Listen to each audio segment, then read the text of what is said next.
अभी तक 1,18,000 से ज़्यादा एम्प्लॉयज़ अपनी जॉब खो चुके हैं और 700 कंपनियां, स्टार्टअप, बड़ी कंपनी, छोटी कंपनी, मिड कंपनी जिसको हम बोलते हैं, वो सारी की सारी अपने एम्प्लॉयज़ को फायर कर रही हैं। कुछ कंपनियां इनमें से ऐसी हैं 50 to 55 कंपनी जो कि आप बहुत अच्छे से जानते होंगे और कहीं ना कहीं आपका एक ड्रीम होगा कि उनमें जाके आपको काम करना है। वो कंपनियां बहुत ही बड़े अमाउंट में एम्प्लॉयज़ को निकाल रही हैं। जैसे कि फेसबुक ने कल ही एम्प्लॉयज़ को निकाला, 1100 एम्प्लॉयज़ निकाले, 1000 से ऊपर एम्प्लॉयज़ को निकालना एक बहुत बड़ी बात है।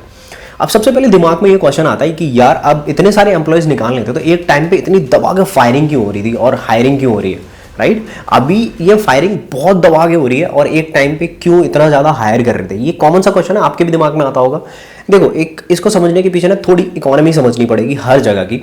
एक बेसिक सा थॉट प्रोसेस है कि अगर मेरे पास पैसे हैं बहुत ज़्यादा तो मैं बहुत ज़्यादा पैसे खर्च करूंगा किसी भी चीज़ में। एक छोटा सा एग्जांपल लेते हैं, इसको मैं आईटी से रिलेट करूंगा, आपको समझ में आ जाएगा, ठीक है? एक मान लो कि आपके पास पैसे हैं, आपने एक दुकान खोली है ना। आप एक फ्यूचरिस्टिक देख सकते हो कि विलिंगनेस पे डिपेंड करती है सारी इकोनॉमी, कि मैंने एक दुकान खोली, मैं जानता हूँ कि आने वाले टाइम में कुछ नहीं होगा, मैं एक फ्यूचर एक थॉट लेके चल रहा हूँ कि मेरे को पता है कुछ नहीं होगा, मैंने एक दुकान खोली। अब वो दुकान को आजकल सारा चीज़ें ऑनलाइन है, तो मैं चाहता हूँ कि मैं अपनी दुकान को रजिस्टर करूँ, एक वेब एप्लीकेशन बनाऊं या फिर नॉर्मल सा बिलिंग काउंटर पे जो भी सॉफ्टवेयर चलते हैं वो बनाऊं। तो बेसिकली हर चीज़ में आईटी रिक्वायर्ड है। तो अब आईटी के पास जब ये सारी चीज़ें आएंगी कि रिक्वायरमेंट आ रही है तो फंडिंग मिलेगी, इन जो भी बहुत सारी इन्वेस्टमेंट मिलेगी, क्योंकि हम ज़्यादा से ज़्यादा एम्प्लॉयज़ को हायर कर पाएंगे। जैसे ही कोविड के बाद मार्केट खुली तो बहुत ज़्यादा डिमांड आई। अब देखा होगा कि बहुत सारी कंपनियां कोविड के बाद और जो मिड कोविड चल रहा था उसमें बहुत हायर करने लगी। तब ये यूक्रेन और ये रशिया वाली वॉर भी नहीं थी, है ना, तो इससे ये सारी चीज़ें अफेक्ट भी नहीं हो रही थी। तो एकदम से कंपनियां हायर करने लग गई। गूगल ने बहुत ज़्यादा हायर किया था, फेसबुक ने बहुत ज़्यादा हायर किया था, नेटफ्लिक्स ने हायर किया था और इवन हर जगह हायरिंग चल रही थी। स्टार्टअप में भी हायरिंग चल रही थी। अब स्टार्टअप एकदम से ज़्यादा पैसे देके क्यों हायर कर रहे थे?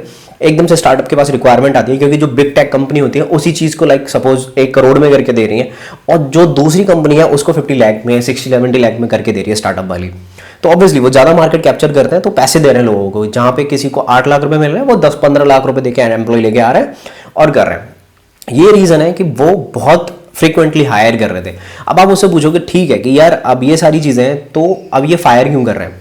अब देखो, एकदम से इकोनॉमी पे इफेक्ट पड़ा कि एक तो वो यूक्रेन और रसिया वाली वॉर हो गई। अब एकदम से जब सारी चीज़ें खुली हैं और हम ऑनलाइन से एकदम ऑफलाइन आने लग गए, अब चीज़ें क्या हो रही, थोड़ी थोड़ी ट्रांसफर होने लग गई, है ना। अब क्या हुआ कि जैसे जैसे लोग, अब रिसेशन भी बढ़ रहा है और इन्फ्लेशन रेट भी बढ़ रही है, लोगों के पास ज़्यादा एक्सपेंडिचर बढ़ रहे हैं, तो धीमे धीमे पैसे आना कम हो गए, इन्वेस्टमेंट कम हो गई, स्टॉक्स गिर गए, ठीक है।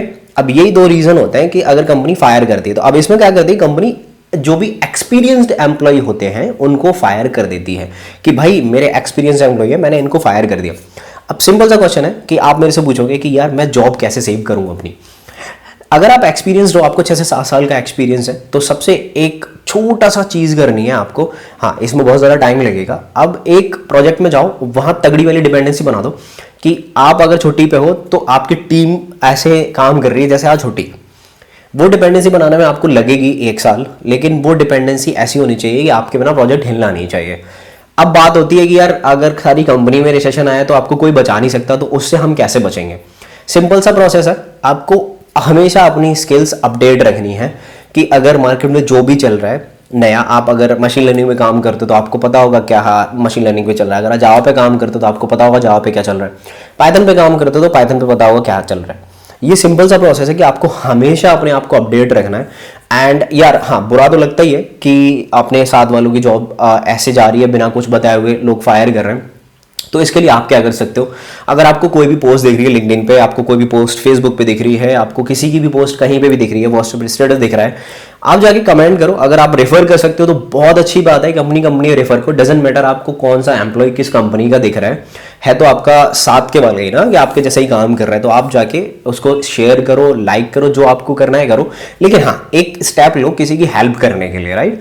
अगर हो सकता है कि आपकी एक छोटी सी हेल्प है, उसकी बहुत बड़ी हेल्प हो जाए, आपकी कंपनी में उसके रेफर मिल जाए, या फिर आप उसकी अनजाने में हेल्प कर दो। अगर आपने उसकी कमेंट पे भी लिख दिया कि रीच प्लस तो वो ही काफ़ी है, ठीक है, कि हो सकता है किसी रिक्रूटर को मिल जाए या फिर वो किसी से कम्युनिकेट कर ले।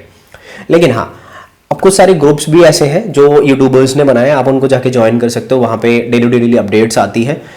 और इसका बस यही सोल्यूशन है कि आप अगर आप जॉब चली गई है तो आप अपडेट रख रहे हो अपनी स्किल्स को, और I am hoping for the best and best of luck अगर आपके साथ ऐसा कुछ हुआ है।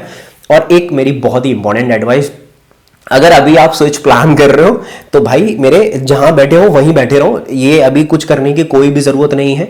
जहां बैठे हो, जिस भी पैकेज पे हो, 1 लाख पे, 2 लाख पे, 3 लाख पे, 4 लाख पे, जहां पे तुम बैठे हो चुपचाप बैठे रहो, काम करते रहो। अगर तुम एंट्री लेवल डेवलपर हो, जूनियर डेवलपर हो, तुम्हें कुछ फर्क नहीं पड़ने वाला है, इंटर्न हो, तुम्हें कुछ फर्क नहीं पड़ने वाला है। अगर तुम 3-4 साल एक्सपीरियंस हो तब भी इतना कोई फर्क नहीं पड़ेगा। If you are more than 8 year और 10 ईयर, तुमको डेफिनेटली थोड़ा सा फर्क पड़ सकता है, बट उससे भी ज्यादा ऊपर एनवायरमेंट पे फर्क पड़ता है, बहुत ज्यादा।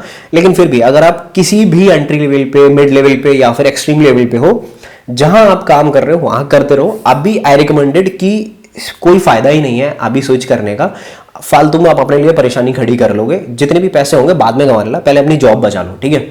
अभी स्विच करने का कोई मतलब नहीं बनता है। और लोग समझते हैं ना कि फैंग में जाना ये वो, भाई बहुत ज़्यादा कॉम्प्लिकेटेड चीज़ें होती हैं। पहले अपनी जॉब बचा लो, अपनी बेसिक नीड्स पूरी कर लो, वरना बहुत ज़्यादा प्रॉब्लम हो सकती है। अगर मेरे से कोई हेल्प चाहिए तो just let me know in comment section, और या फिर मेरे से लिंक्डइन पे आप कम्युनिकेट कर सकते हो। अगर मुझसे कुछ हो पाएगा, अगर मैं हेल्प कर पाऊंगा तो definitely I will help you, I will be there for you always, okay.